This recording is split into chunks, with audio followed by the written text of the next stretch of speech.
Bonjour, je vous remercie beaucoup de m'accueillir. Je remercie Mina et Stéphane pour leur aide. Donc, moi, je suis anthropologue. Et oui, ça existe. Si. Donc, je suis anthropologue et j'ai travaillé notamment sur l'observance. Et j'ai travaillé pendant plusieurs années auprès de patients qui avaient une LMC, et avec les médecins aussi, qui ont eu la gentillesse de m'accueillir dans leurs consultations. Alors, un anthropologue, d'habitude, on pense bien sûr à Lévi-Strauss, qui est parti au Brésil, donc très exotique. Et moi, voilà. Moi, je travaille à l'hôpital, donc mes esquimaux, c'est vous. Ce sont les médecins, les patients, tout le petit monde qui gravite à l'intérieur de l'hôpital. Et parfois, il peut y avoir des problèmes, comme vous le voyez. On peut être confondu aussi, parce que l'anthropologue, il essaie de se fondre dans le décor. Donc parfois aussi, il peut être, comme sur le petit dessin humoristique, pris pour un patient. Et parfois pris pour un médecin aussi, parce qu'à l'hôpital, on l'oblige à porter une blouse. Voilà. Pour ne pas être confondu, justement. Et pour le légitimer dans sa place. Alors, l'étude sur l'observance, c'est celle-ci. Donc, il s'agissait de travailler sur la prise des traitements oraux. Et on avait décidé de comparer deux populations, des femmes qui avaient un cancer du sein et des hommes et des femmes qui avaient une leucémie myéloïde chronique. Alors, qu'en est-il? On va rentrer un peu plus, je vais dire, dans tout ce dont on a parlé aujourd'hui et dans qu'est-ce que c'est que cette vie normale sans être normale. Donc, l'observance. Alors, l'observance, sur la petite fiche de l'association, on a la définition qui est aussi celle qu'on nous a redonnée tout à l'heure, c'est-à-dire être dans la discipline et suivre les préconisations. Mais ce dont on s'aperçoit, c'est que l'observance, elle entre dans votre vie en même temps que le médicament. Et donc, elle est reliée à plein de choses. Et l'anthropologue, son travail, c'est aussi de voir quels sont les liens, quels vont être les facteurs qui vont permettre une observance, ce qui va être plutôt un frein, et comment tout ça s'articule, en fait. Donc, ce serait trop compliqué de vous refaire toute l'étude aujourd'hui. Donc, je vais aborder quelques petits points, en espérant faire écho avec ce qui s'est dit, notamment. Et en passant d'abord par qu'est-ce qui se passe dans la consultation médicale.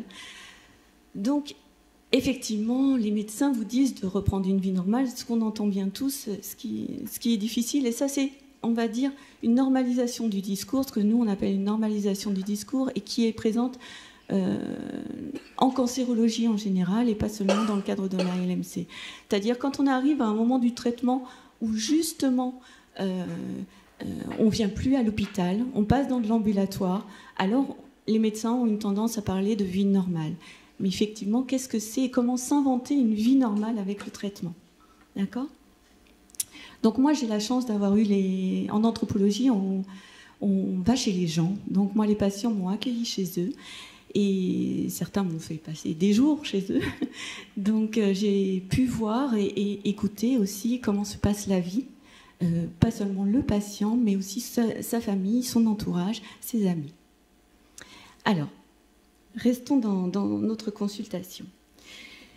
Alors, qu'est-ce qui se passe dans l'observance? L'observance, certains chercheurs disent que c'est aussi un critère de bonne santé de la relation thérapeutique. Pourquoi? Parce que justement, l'observance, ça pose la question de l'alliance thérapeutique et de la confiance. Quelque part, quand on ne prend pas son traitement, ou quand on le prend mal, on met en danger la confiance qu'on a avec son thérapeute. Et quand il découvre ou suppute que vous n'avez pas bien pris votre traitement, notamment par le biais des analyses, il peut se dire, mais alors il ne m'écoute pas, il n'a pas confiance en moi, il ne croit pas en traitement que je lui donne. Donc forcément, il y a un enjeu de confiance, que ce soit d'une part ou de l'autre d'ailleurs, de la relation. Alors, je reprends mes petits pense-bêtes de temps en temps. Ce qu'on voit dans l'observance, par rapport à la prise du traitement, eh bien, on a 50% des personnes qui prennent mal ou qui ne prennent pas leur traitement, quelle que soit la pathologie. D'accord? Donc c'est ce qui nous a interpellés et qui nous a fait travailler d'ailleurs sur l'observance. Et nous, lorsqu'on a fait notre étude, c'est aussi ce qu'on a rencontré. Si on fait le total de nos patients, si on regarde, il y en a aussi 50% qui le prenaient mal. D'accord? Donc quand on parlait d'éducation thérapeutique tout à l'heure, c'est aussi pour ça, parce qu'effectivement, il y a parfois des défauts d'information, mais il y a aussi la vie normale, la vie quotidienne qui prend son poids. Et puis, il y a dans la consultation médicale, donc je vais revenir à cette nuit normale, ne vous inquiétez pas. Donc dans la consultation médicale, il y a par exemple le médecin qui, quand il prescrit, en fait, il utilise certains mots. Et ces mots, le patient, il va les entendre aussi à sa façon et avec son vécu et sa personnalité et ce qu'il est, en fait. Et donc, parfois, on dit oh, je vous prescris tel médicament, il faut le prendre une fois par jour, vous le prenez quand vous voulez. Et bien, ça commence mal. Parce que le patient, ce qu'on a remarqué, c'est qu'il a besoin de ce qu'on appelle en anthropologie une rythmologie. C'est-à-dire de mettre vraiment le médicament à une heure spécifique et que ça rythme son quotidien avec le médicament. Donc, dire vous le prenez quand vous voulez, ça ne va pas. Il faut être plus directif par rapport à cette prise. Ou plus ou moins, je dirais plutôt, en parler justement avec le patient pour trouver le bon moment dans sa vie. D'accord ? Dans son quotidien, dans sa journée. Et puis l'autre chose, c'est oh, si vous l'oubliez une fois, c'est pas grave. Alors là, c'est pareil. Ce qu'on a remarqué, et notamment chez les patients jeunes, c'est que si vous l'oubliez une fois, c'est pas grave, ça pose la question, donc si je l'oublie combien de fois, c'est pas grave au final. Donc on a des patients notamment jeunes, donc notamment les moins de 25 ans, parce que ça arrive aussi la LMC chez les moins de 25 ans, qui vont tester, entre guillemets, la limite de leur propre corps, à se dire, et se mettre aussi, c'est ce qu'on rencontre chez les adolescents, en fait, hein, les adolescents, c'est se mettre aussi en danger pour savoir jusqu'où je peux aller, à quel moment le médecin, en fait, il met en danger la relation thérapeutique et la confiance dont on parlait tout à l'heure, à quel moment il s'aperçoit que je ne prends pas mon médicament. D'accord ? Donc ça, c'est quand même quelque chose de dangereux, il faut le savoir. Donc, ça oblige aussi le médecin à apprendre à peser ses mots, et ça ne peut se faire aussi qu'en connaissant l'autre qu'on a en face. D'accord ? Donc, c'est ce que moi j'ai trouvé très spécifique de la LMC, et peut-être pour ça aussi que je suis là aujourd'hui, et que je continue à être liée à la LMC, c'est que, en travaillant en cancérologie depuis 15 ans maintenant, c'est qu'il y a une attache particulière par rapport aux les hématologues, je rétrécis. Les hématologues, c'est qu'ils ont une approche en fait du patient tout à fait différente des autres pathologies. C'est-à-dire qu'en hématologie, on parle beaucoup plus à son patient, et puis on le considère dans sa totalité, ce n'est pas un organe. D'accord ? Et du coup, on a des médecins qui parlent plus, mais parfois, ils ne parlent pas encore assez. Voilà, d'où des problèmes d'observance.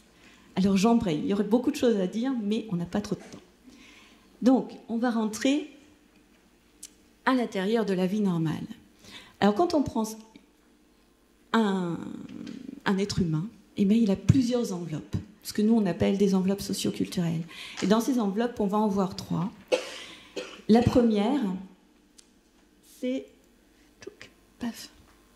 c'est mon enveloppe corporelle, c'est ma peau, c'est ce que je vais habiller. Et quand je l'habille, je dis quelque chose. Et cette enveloppe corporelle, je vais vous en parler comment par rapport aux effets secondaires, vous l'aurez bien compris. Donc, par rapport aux effets secondaires, ce qu'on a vu, c'est l'importance effectivement de l'information.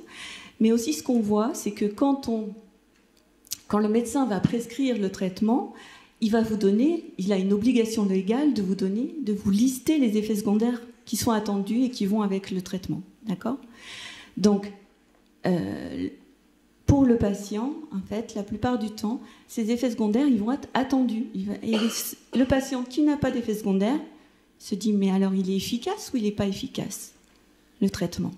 Donc, ce qu'on voit, c'est que les effets secondaires vont être petit à petit reliés à l'efficacité du traitement. Il y a des personnes qui vont bien vivre les effets secondaires graves parce qu'ils vont se dire il est super efficace mon traitement, c'est bon, je peux continuer. Et donc ça va leur permettre de vivre aussi avec ces effets secondaires.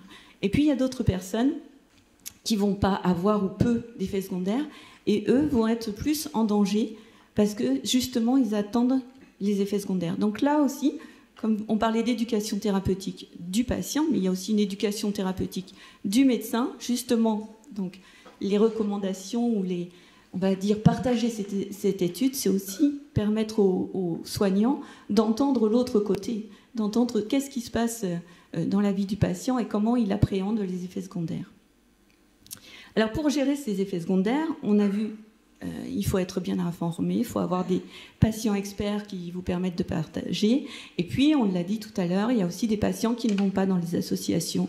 Et ce que nous, on a remarqué, c'est qu'il se passe des choses dans les salles d'attente.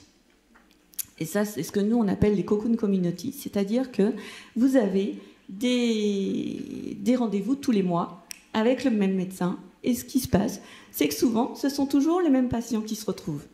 Je ne sais pas si ça vous le fait. Nous, c'est ce qu'on a vu là où on a travaillé. Et donc, il y a un petit clan comme ça qui se crée. Des gens qui se rencontrent chaque fois et qui vont partager de l'information. Donc, on va se donner des méthodes pour faire face aux effets secondaires, notamment, par exemple, pour les crampes. Certains patients, je ne sais pas si vous la connaissez, celle-là, le savon de Marseille-Soubly. Voilà, donc il y a des petites choses comme ça qui se passent. Et puis parfois, on n'est pas bien dans sa cocoon community. Donc il y a des patients qui décident de changer l'heure du rendez-vous, de changer le jour de consultation. Alors, ils ne disent pas ça aux médecins. Ils ne disent pas « je ne suis pas bien dans la salle d'attente avec ceux qui m'embêtent, là, alors, avec leurs effets secondaires, qui veulent tout le temps m'en parler alors que moi, j'en ai pas ». Ils disent non mais là je peux pas, le vendredi c'est plus possible. Mais nous on sait bien pourquoi. Donc c'est quand même, il y a un besoin d'information ou de non-information selon les personnes, et c'est important aussi de savoir que la salle de consultation, la salle d'attente pardon, il se passe quelque chose d'important là, et que c'est peut-être aussi un des moments où il faudrait mettre une personne référente, un patient expert, qui puisse être là pour avoir la bonne information aussi, et savoir qui réorienter ou quoi demander.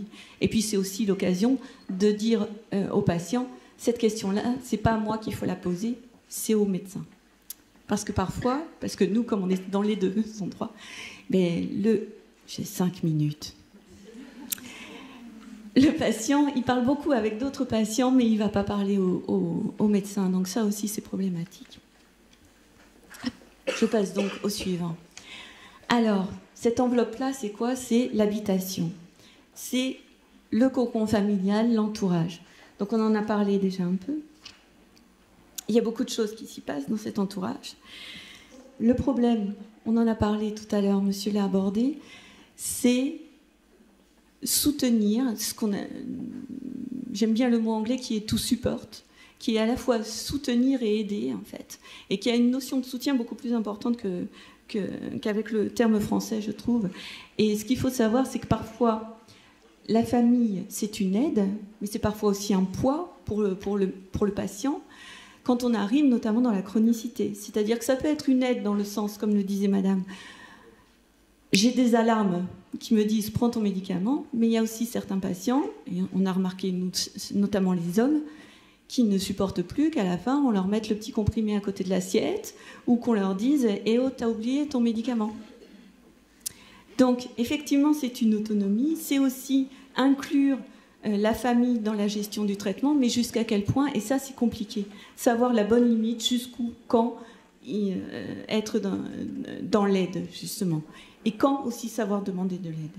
Alors, la troisième enveloppe dont je voulais vous parler, ce sont les habitudes. On a parlé des habitudes alimentaires.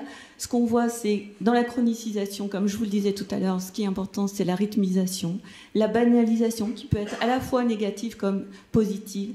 Alors, dans les traitements par rapport à la LMC, c'est toujours lié au repas. Et comme on le disait, donc, il y a des problématiques alimentaires qui se posent en raison de la présence du traitement. Et puis, ce qu'on voit, c'est que, par exemple, il y a des patients qui vont entendre différemment les informations. Donc, on a certains patients auxquels on a dit qu'il vaut mieux pas manger du pamplemousse et qui vont supprimer tous les agrumes. Mais absolument tous.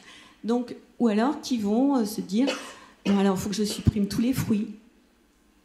Donc, on comprend bien qu'à la fin, on arrive à des carences. Donc, on a un réajustement alimentaire qui se fait en raison de la présence du médicament et de la prescription, mais également par rapport à la gestion des effets secondaires. C'est-à-dire qu'en fait, notre corps, on le connaît, on se connaît soi, et qu'il est important aussi que ce soit l'entourage Ou le médecin entende que, par exemple, j'ai remarqué, moi, que si je prends mon médicament à telle heure, avant le repas, plutôt qu'à l'intérieur du repas, ben ça va mieux. Ou l'inverse.